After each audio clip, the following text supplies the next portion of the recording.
What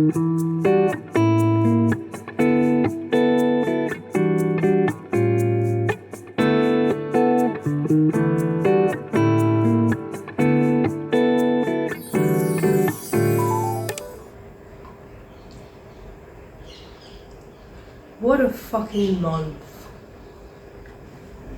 This month of May has been weird, to say the least. It was like 5 degrees outside, now it's 30. So I will change outfits a lot during this video because I just can't. It's too hot right now, and it was cold 2 weeks ago, and what the hell. Today we steal the moon. We don't.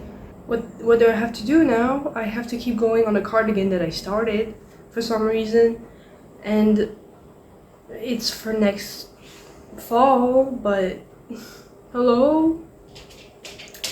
Yeah, it has been an eventful month. Not a lot of stuff happened, weirdly, in like a social sense, but a lot of stuff happened in a event sense. You're gonna see that, but I went to my first ever race. I finished a few crochet projects that I had been doing for months, even a year, I think. I think the curtains had been started a year ago? Yeah, probably a year ago. It's just a lot, like an interview, new possibilities professionally, and god damn it, I cannot physically get to summer without something happening, and apparently the something was everything, so everything happened.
made banana bread. The story about this banana bread is that my dad bought vanilla flavored protein powder a while back, and by a while back I mean a year ago. Problem is, it's nasty, and almost no one in this household likes it. Second problem, I'll be right back. He bought a bucket of it, and there's still this much left, and it's expiring this July. So I need to consume it. And by consuming it, I mean anything but a shaker because it's disgusting. And so I made banana bread because we had two old bananas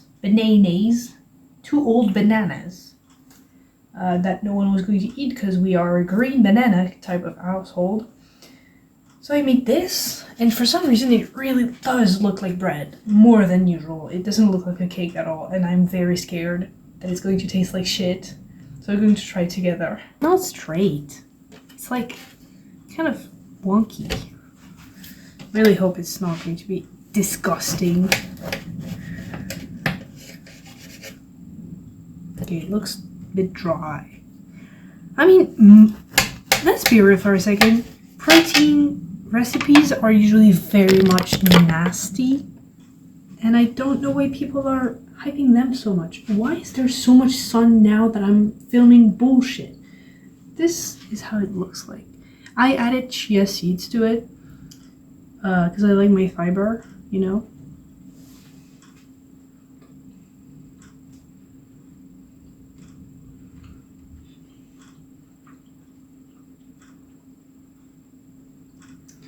It's more bread than cake, which is not bad.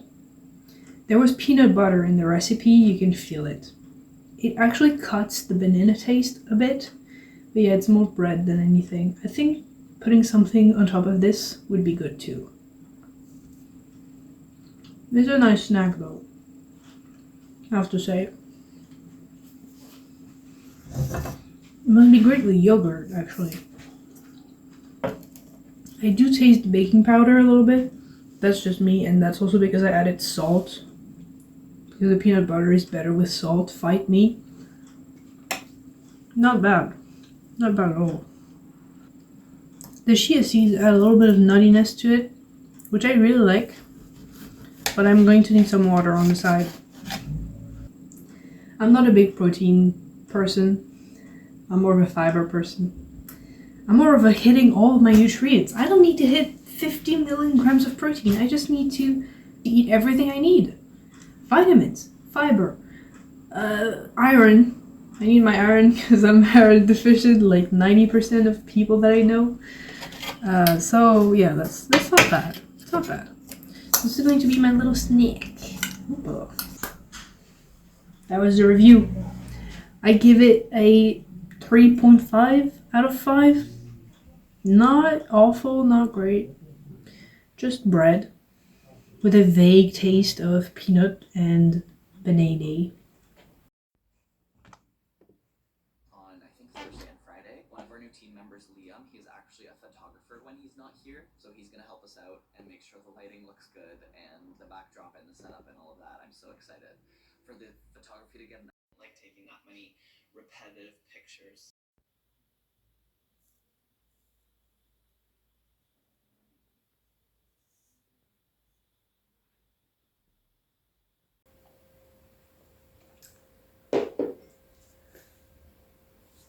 Today, oh wow, today's May 20th.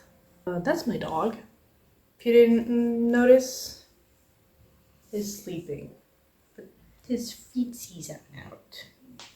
Today I went to the gym this morning, worked out a fair bunch, and then I had to pick up a package from my mom, except the package was supposed to be delivered in a pickup locker. It didn't. It was changed last minute to a shop, so I had to change my route, and I ended up picking it up. But the problem is, The place opened at 10 a.m. I was there at 9:45. And there's a coffee shop across the road, so I took a hot chocolate while waiting for everything to open. Got the package, came home, zoned out and doom scrolled for like half an hour. Went to walk the dog. This guy. Of course, it started raining when I was walking him. That's very normal. Roughly what happened since the last time I filmed, which was Saturday. Today's Wednesday. Sunday, classic home day.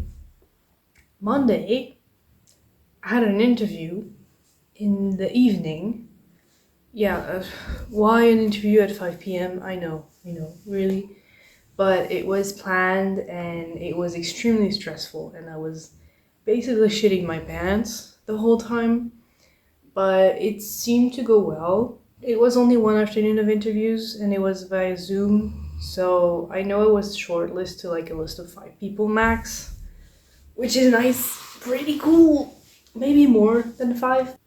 And then on Tuesday, I had to do something because there was a hospital near me that had a day, like an afternoon, where they had a stand and they were talking about the jobs in the clinical research field, which is not the field that I specialized in because it needs another competence that I do not have, that I would need to go back to school for and do internships again. I've done basically a full year of internships if you put them back to back, so I'm not redoing that clearly.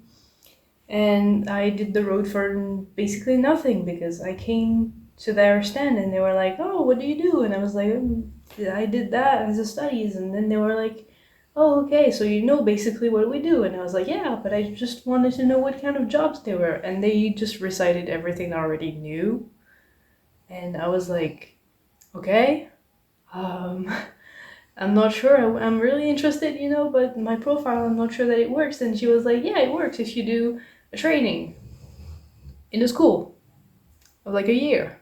And I was like, okay, fine. I'm going home. Of course, it was raining the whole day, so.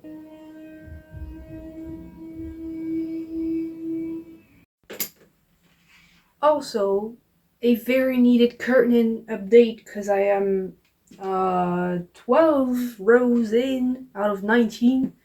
So it's starting to have actually kind of a nice form to it. It's pretty nice. Oh, hold on, I'm holding my stitch. You might think, Neb, that is not how wide a window is on the bottom. Why is it moving? That's normal. That is very normal. You need to think. Never mind. When you hold it up the other way around, it's the same problem. It's just that this part is tighter because that was the beginning. And the beginning, I was very tense. My tension is pretty bad. And I just need to hold it back up. So if I have 12 rows in and I have 19 total, that means I have, I was never really good at mathematics. I was actually, stop lying. 19 minus 12. What the fuck is going on here? That's 7 rows left. I'm not stupid. I just take a little bit of time, and I'm not even speaking in my native language. If it was my native language, I would be figuring this out in a minute. A second, not a minute. But yeah, for reference, the final form of it, once blocked too, I did a wet block, is this. It's like 1 meter 20 something. It's like hold on. It's touching the ground right now. It's this height. I still have a little bit of a way to go.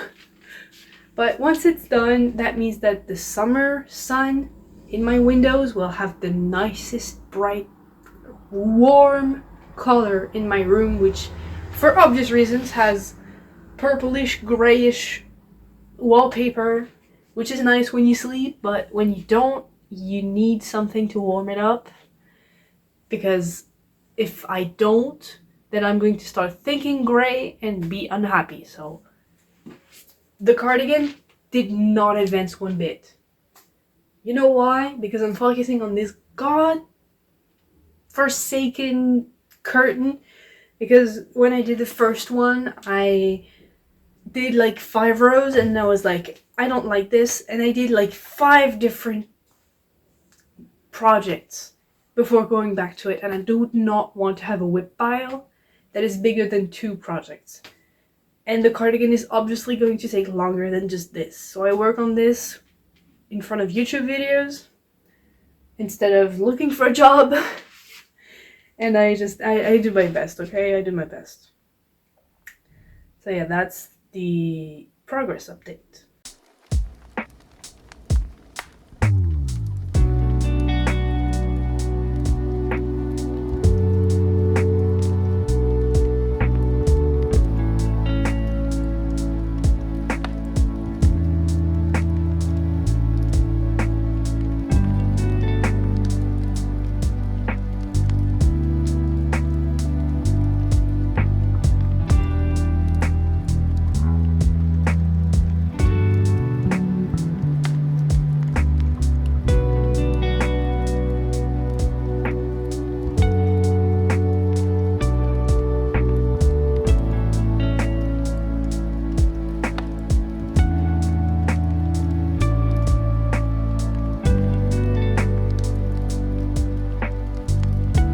About my job application, I mentioned it in the previous shot, is that I applied for a job in the southwest of France.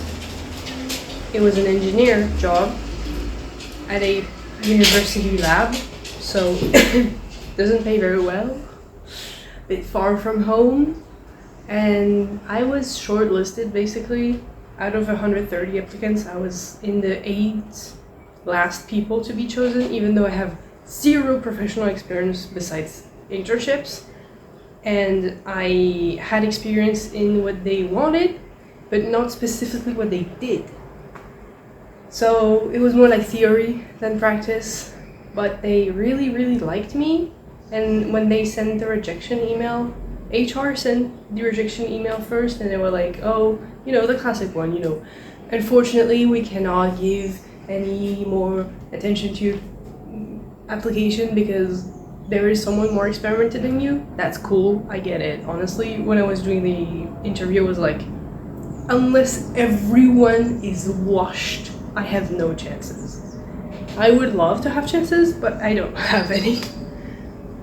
And then the lab manager, the woman who was leading the project that was starting, she was like sending me an email on her end explaining why specifically. It was like, you know, we had someone who had exactly the experience we needed to start this safely. You didn't, that's fine. But your entire thing, your entire experience and your personality means a lot. It was very, very nice to have you on an interview, and we really liked you.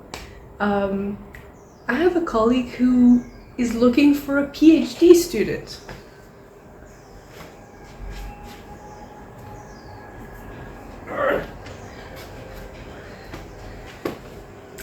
Long story short, I am someone who has been looking for a PhD when I was in my last year of internship. Basically, I did my first year of master's in France studies. They go like 3 years of bachelor's, 2 years of master's. In engineering studies, it's a little bit different. It's like 2 and 3. But during my 4th year total, which is 2nd year of engineering school, 1st year of master's, I did an internship in Ottawa, Canada. Amazing. I did it at the University of Ottawa Heart Institute, which was an amazing experience. And I loved the project, that's the thing. So I was looking to get a PhD to go there. Problem. It's fucking expensive. I was supposed to have, you know, a bunch of scholarships because I am a French speaker and because this university in general has a lot of scholarships and this specific lab has a lot of scholarships too. And I was like, that's great, you know, I might not actually pay for my studies because I believe when you're a French speaker, you don't actually have to pay some of your studies if you are an immigrant in Canada. That's great. And the money thing overcame my thought process, and I was like, there is no way I'm going to put myself in financial risk just for something where clearly the rules are not set in stone. They can very well revoke my scholarships and I can very well be in debt. And I do not want that. And do not want to start my life being in debt. So I cancelled everything. If you're wondering, I'm an Aries. So, does that make any more sense? It does. So after that, I was looking for another PhD. So I was like, hey, I have Portuguese citizenship too. Jokes aside, I was not even declared. I did not exist to the Portuguese records. I looked for a PhD program in Portugal, in Porto specifically, and in Braga too. And I had something, but then they were like, hey, there is an issue. We do not have funding. You need to do funding through the Portuguese Scientific Research Fund, which is a very classic thing to do. Problem is, it needs you to have specifically a certain grade in your master's to even have a chance. And even if you have a chance, it's a 1 in 3 chance that you actually get the funding. Wait a second. French university is pretty difficult. And by pretty difficult, I mean that if you get a 50%, you're goated sometimes. It really needs you to be really, really good, and they are really, really strict with the grading. To tell you, I think I was the second best grade in my entire master's. And my average, I believe, was 15 out of 20, something like that. Or 14, no, it was 14.92. So I knew I had no chance. So I decided to let go of that too, but I decided to let go of that towards the end of last year, the end of 2025. And I was looking for a job, and then the job market hit me.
Here's the finished top.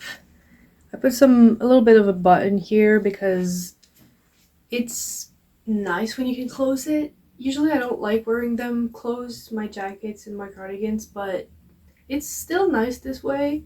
And it also hides a little bit of the imperfections because